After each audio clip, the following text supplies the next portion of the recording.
Ninth standard chapter number second parallel line, उसमें से 2.1 में से हम फोर्थ सम देख रहे हैं। हमें दिया है एंगल PQR और XYZ और उसमें दिया है PQ पैरेलल XY और YZ पैरेलल QR। तो हमें प्रूव करने का है angle PQR congruent angle XYZ। जब हम प्रूव करते हैं तो हमें गिवन टू प्रूव और प्रूफ लिखना पड़ता है, लेकिन कभी कभी हमें कंस्ट्रक्शन भी करना पड़ता है, क्योंकि जो हमने सीखा है अभी हमने खाली पैरेलल लाइन ही सीखा है, इसलिए हमें क्या करना पड़ेगा, यहाँ पे कंस्ट्रक्शन करना पड़ेगा। जो कंस्ट्रक्शन करने का है वो मैं आपको यहाँ पे करके दिखाऊंगा। यहाँ पे लिखा है लेकिन करेंगे यहाँ पे। तो पहले गिवन लिखने का है। गिवन क्या है, तो हमने जब फर्स्ट ये सीखा है चैप्टर, उसमें देखा था स्टेटमेंट में ध्यान के पहले का जो रहता है वो गिवन रहता है, ध्यान के आफ्टर का रहता है वो टू प्रूव रहता है। तो वैसे ही गिवन यहाँ पे क्या गिवन है, in angle PQR and XYZ side PQ parallel side XY side YZ parallel side QR।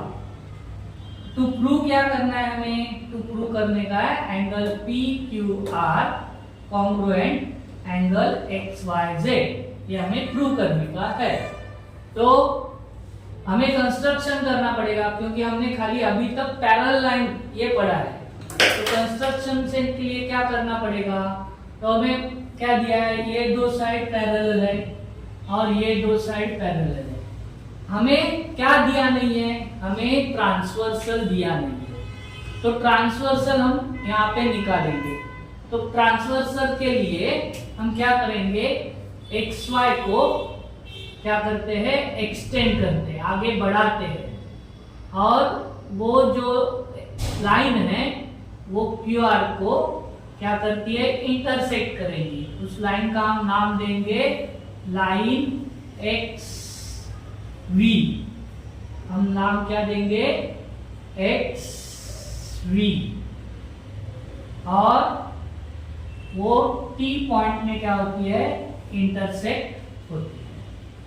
वैसे ही हम क्या करेंगे, ये जो ZY है उसको पीछे एक्सटेंडेड करेंगे, और वो लाइन क्या होती है, PQ को S पॉइंट में, और लाइन का नाम है ZW। लाइन का नाम है ZW, और वो क्या होती है, PQ को S पॉइंट में इंटरसेक्ट करती है। हम ये भी लाइन थोड़ा सा आपको समझने के लिए हम ये लाइन थोड़ा सा एक्सटेंड करके लेते हैं, और वैसे ही ये भी नीचे का लाइन भी एक्सटेंड करके लेते हैं। उसका यूज ऐसा ज्यादा कुछ नहीं है, लेकिन समझने के लिए हम वो कर रहे हैं, यहाँ पे समझ लीजिए। अभी हम लिखेंगे कंस्ट्रक्शन। क्या किया हमने, जो भी हमने जो किया है वो हम कंस्ट्रक्शन में लिखते हैं। क्या किया हमने, XY को एक्सटेंड किया अप टू V, और वो जो लाइन है XV वो QR को T पॉइंट में क्या होती है, इंटरसेक्ट होती है। QR at point T, intersect to side QR at point T। वैसे ही हमने ZY को एक्सटेंड किया, और वो इंटरसेक्ट होती है साइड PQ S में, और वो लाइन को लाइन कहते हैं SZW। हम लाइन क्या कहते हैं, ZW। अभी हमें प्रूव करने का है, तो प्रूफ में हम लिखेंगे, प्रूफ में कभी भी जो गिवन है वो फिर से लिख देने का है। जब भी आप लिखेंगे, एग्जाम में रहने दो या कभी भी रहने दो, जो गिवन है वो फिर से आपको लिखने का है। तो in angle PQR and XYZ side PQ parallel side XY side YZ parallel side QR। अभी हम क्या करेंगे, तो पहले line PQ parallel line XY लेते हैं, XV line PQ parallel line XV और उसका ट्रांसवर्सल लाइन है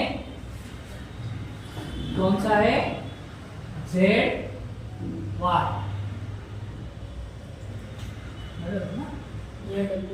ZW ट्रांसवर्सल है ZW line PQ parallel line XV और ZW लाइन ZW क्या है ट्रांसवर्सल है। अभी हम जब कौन सा भी प्रूफ करते हैं तो अभी हम यहाँ पे ये जो QR है ये नहीं है ऐसा सोचेंगे तो ये दो लाइन पैरेलल और इसका एक क्या है ट्रांसवर्सल है। तो हमने देखा है कि दो लाइन को अगर एक लाइन क्या करती है इंटरसेक्ट करती है दो अलग अलग पॉइंट में तो हम उसे ट्रांसवर्सल करते हैं और उस ट्रांसफर के वजह से 8 एंगल्स फॉर्म होते हैं और 8 एंगल में से ये दो एंगल कौन सा XYZ ये एंगल और PSZ ये एंगल कौन से टाइप का होता है। तो ये दोनों एंगल जो है वो दोनों एंगल करस्पॉन्डिंग एंगल है। ये दोनों कौन से एंगल है XYZ और PSZ ये कौन से टाइप के एंगल है करस्पॉन्डिंग एंगल्स। तो लिख देने का angle PSZ congruent angle XYZ corresponding angle. ये हमने पढ़ा है कि करस्पॉन्डिंग एंगल कैसे रहते हैं कॉन्ग्रुएंट रहते हैं। अभी हम क्या करेंगे ZW parallel RQ line ZW parallel RQ और PQ को हम ट्रांसवर्सल लेंगे। क्या करेंगे PQ को हम ट्रांसवर्सल लेते हैं।